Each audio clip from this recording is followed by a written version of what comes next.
We're here. This is episode 3 of Sequeled, and we're talking Fast Times at Ridgemont High. I challenged James last week to give me his idea of what a Fast Time. You pulled sequel. a fast one on me. Yeah, I pulled a fast one on you.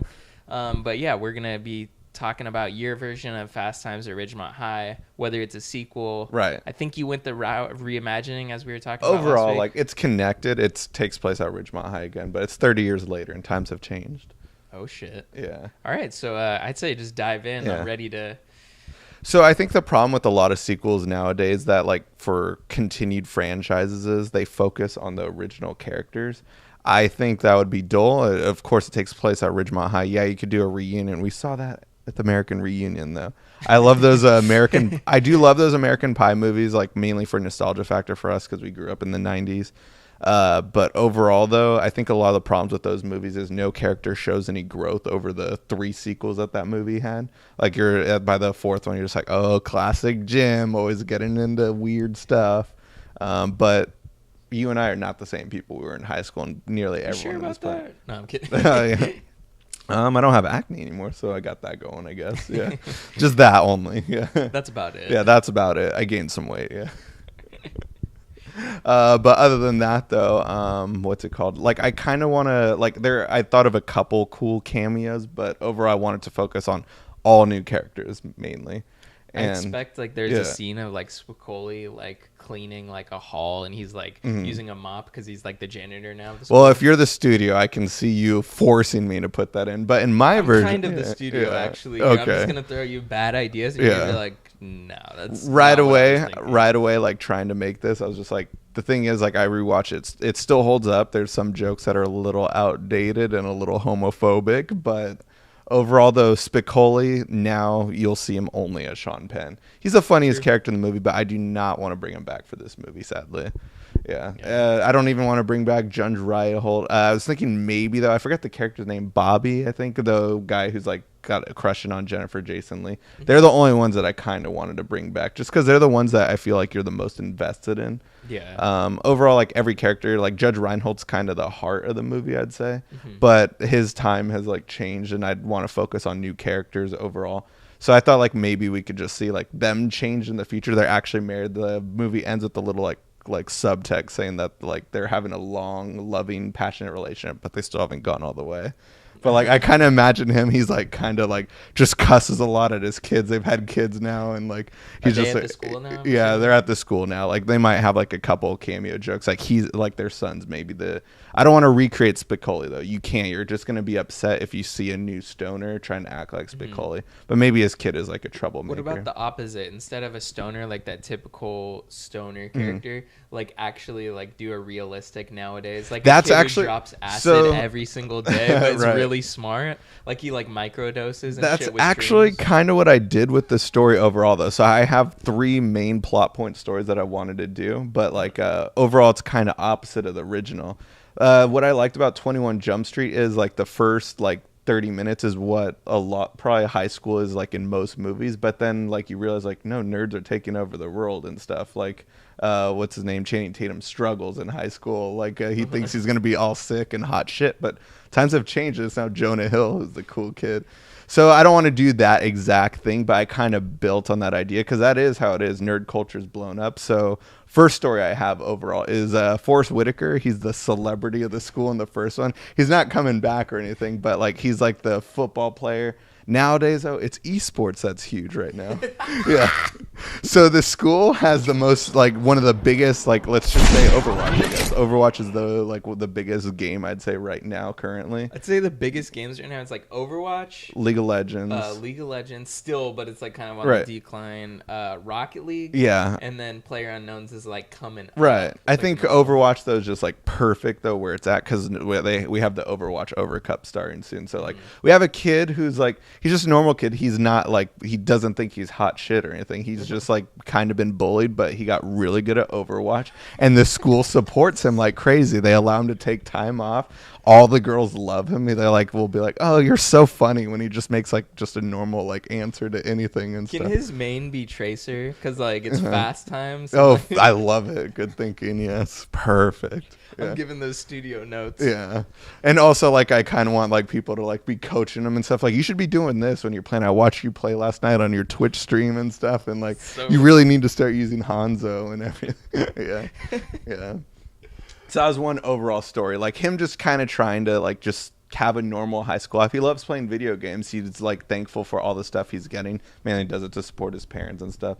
That's just a new thing basically, like because Forrest Whitaker, he was like enjoying all the free car that he got from the college basically, and now he gets like a free PC. Mouse. He gets free PCs. He gets money. All his siblings mouses because he's like, oh, I got a ton of these. Exactly. I'm balling. And he gets money to play certain games and stuff, but he's just doing it really to support like his nice parents that like I kind of imagine maybe his parents like immigrated from another country, like let's just say maybe they came from like South Korea. He's a Korean kid. Like let's bring in some diversity into some of these movies. It's all white people in the original. But there's that story. And then one of the main story arcs I liked also is Jennifer Jason Leigh's part where she gets pregnant, but the guy's an asshole about it. Overall, I kind of wanted a story where this girl like just gets pregnant and she is going to keep the baby overall. But she has no interest in the guy whatsoever. Like, and the guy didn't necessarily have an interest. He just wanted to hook up with her. But when he finds this out, though, he actually, like, nowadays, back then, like, it was easy to find a fast food job and stuff.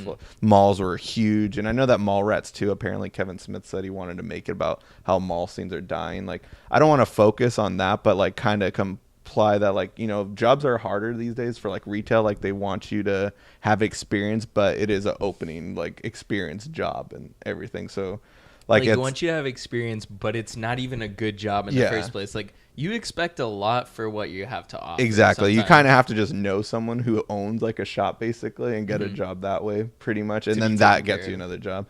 So this kid basically, let's just say he's like a junior or something. He's just trying to find a job to support the kid. And he actually wants to like start a relationship with the girl overall. He's trying to make an effort to at least be like a good baby daddy essentially. Like maybe that, like I kind of see them actually getting together at the end of the movie. And it's going to be the feel good part of the movie.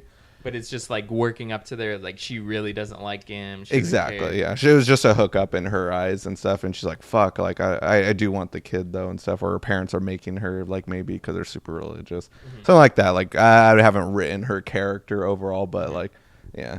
But then I have the last story. Overall, there probably should be 4 stories, but I have this third story that is kind of similar to another relationship thing. I think a lot of thing with high school is like a lot of people marry their high school honey and stuff. Sweetheart. Yeah, high school sweetheart. Yeah, there we go. Yeah, high school honey sounds like a fucked up porn site or something. It does. Oh my god. So I kind of see a couple that like is staying together. They're really happy. They're like, but they're going away for college. They're in their senior year, and they're trying to like kind of like plan it out like, oh, we'll see each other on this weekend here, you can fly to me, I'll fly to you this weekend, we can meet halfway for this weekend and stuff. Like overall the whole movie's with that, and it's just gonna end dark as fuck, like with I kind of imagine like a puffy chair ending where just like this isn't gonna work, is it? And I'm just like, yeah, let's break up, and that's what happens basically. Damn. Yeah, but overall though, what I liked about Fast Times at Ridgemont High is there's just a lot of moments in the movie that we all have those moments in high school or just funny. You just kind of had to be there to experience. So kind of want to recreate those for the movie. That's also what I liked about Superbad. Like a lot of stories actually happened to Evan Goldberg and Seth Rogen. Yeah. So I kind of integrated some stuff that happened to us or stories we heard in high school. So overall, I kind of have a scene. Maybe it could be Jennifer Jason Leigh's kid and Bobby's character kid.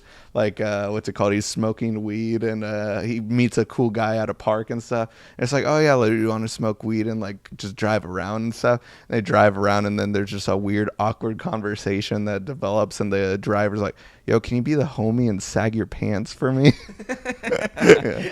What the fuck does that mean? Like, you guys probably just tripped out as I do, but that was a story that happened to one of our friends, and I kind of want to just see a movie version of that where everyone's like, what the hell's up with this guy?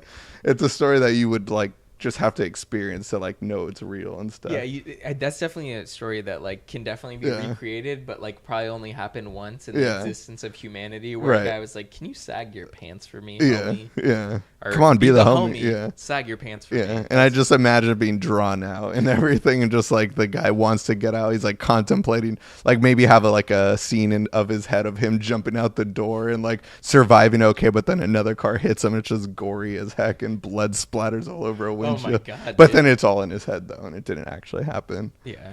But overall, just like I want to throw like those kind of weird stories. We have a bunch of these, maybe a scene also. This never happened, but we always talked about doing it, where someone's like drives in reverse and through a drive-through, like baked maybe as hell, like they were hotboxing. They try to trip out the guy, but at the cash register at the drive-through, but really it's just like, what the fuck, you guys are idiots and stuff. Yeah, just gets pissed and calls the cops. Yeah, on them. they're like, yo, there's some guys that are just driving in reverse through our drive-through. I'm worried that they might like cause an accident. So. I like that. I definitely feel like it would be a good idea to pull a lot from real life stories. Yeah. Whether you like went around the nation to different high schools and like surveyed people, there'd be some crazy stories that people would come up with that are fake, but maybe like try and like befriend some high school kids or something and find their stories. Like, exactly. I think that would be important, and also like create a very, very funny film, something that we're missing today. Exactly. And unleash the tension between some of the heavier moments, because the pregnant one and then also the couple that's like gonna break up at the end of the movie, like that's just something that happens to everyone. No one likes experiencing that, but everyone likes a happy ending. But there might be a happy ending with the pregnant girl and her baby daddy guy in high school. But overall, this is kind of what I imagine. Other funny scenes can happen throughout it, but I love how it's gonna be dark, but then you're gonna have a lot of funny elements to it. So far, I mean, I dig it. Cool. I'm in. But what would you name it? Because I unfortunately didn't think about. Like I was like joking around like Too Fast 2 Times at Ridgemont High 2. Yeah. that was a joke, but of course. But no, I don't like Fast Times at Ridgemont High 2. Like what about just Fast Times? Yeah. Fast Times like 2000. No, just Fast Times. Like, because the original, I mean, people call it Fast Times, but it's Fast Times at Ridgemont. True. Why not just call it Fast Times also? So let me set up for next week's episode of Sequeled, I guess. So A24 is coming off a pretty big year last year. Moonlight won Best Picture this year. And then what's it called? It Comes at Night did pretty well this year, as well as The Witch was their big hit.